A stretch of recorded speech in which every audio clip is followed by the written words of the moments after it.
Hi, today is Wednesday, February 22nd, and welcome to the 5-Minute Check-In.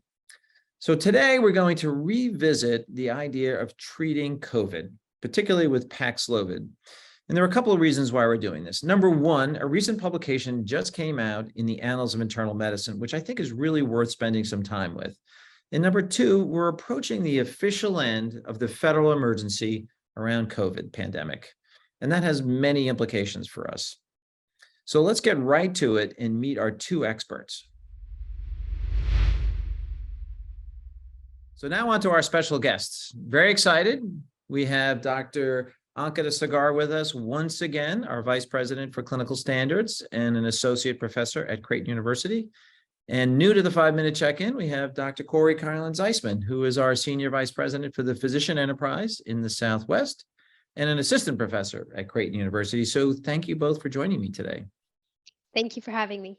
Happy to be here. Great. So let's get right into this discussion. I thought it was important that we revisited therapies for COVID because I think we're entering a phase where we're out of the emergency, situation with COVID. We're now at a point where COVID will be around, and we're going to have to just normalize the fact that we're going to diagnose and treat this on an ongoing basis. So this article that came out in the Annals really got me thinking about it again. And so, Corey, why don't you start us off? What is the current situation using Paxlovid with recently diagnosed COVID patients? And tell us about this article and what's different here. Sure. So there's a lot of good evidence out there already about the beneficial effects of Paxlovid on the outpatient high-risk unvaccinated population as far as reducing the risk of hospitalization and death. What this article sought to do is look at the effects of Paxlovid on the outpatient high-risk vaccinated or presumably immune population, which I thought is kind of interesting.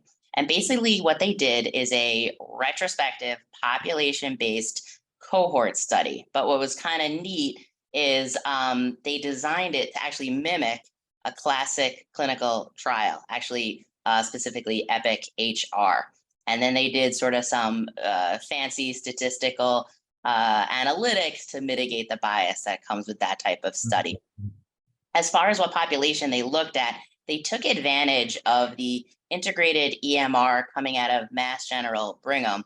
And what was impressive is that they were able to identify 45,000 patients who met criteria: outpatient, high risk, vaccinated. And then what they looked at is that time period during the Omicron wave, that first 6 months of 2022. And what they found out is despite there already being a low risk of hospitalization and death in this cohort, around 1%, if you added Paxlovid, you were able to reduce that risk even further, and it was statistically significant. Wow. So interesting trial. I mean, use a lot of data points, retrospective, but I thought it was very elegant in terms of the way they designed the trial. As you said, they kind of mimicked a randomized trial. But the real issue that came out here is the rate of the endpoint was low.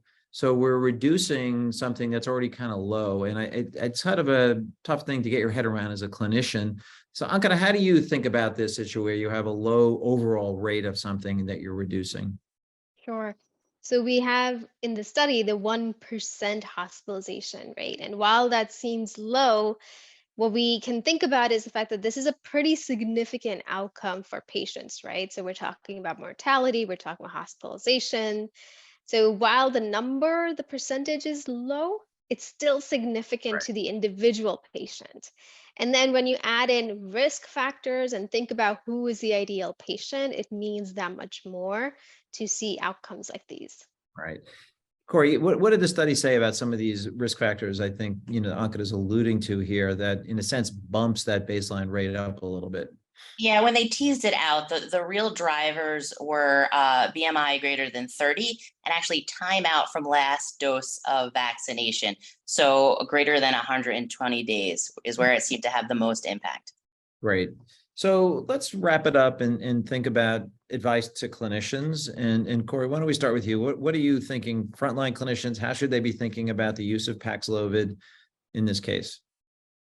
Again, the numbers are small. So in my mind, if you're treating a patient COVID positive, and the risk factors start stacking up.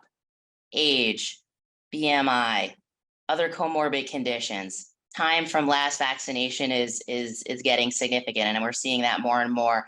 I'd probably lean towards prescribing Paxlovid because, again, as was discussed, numbers are small, but hospitalization and death are no joke.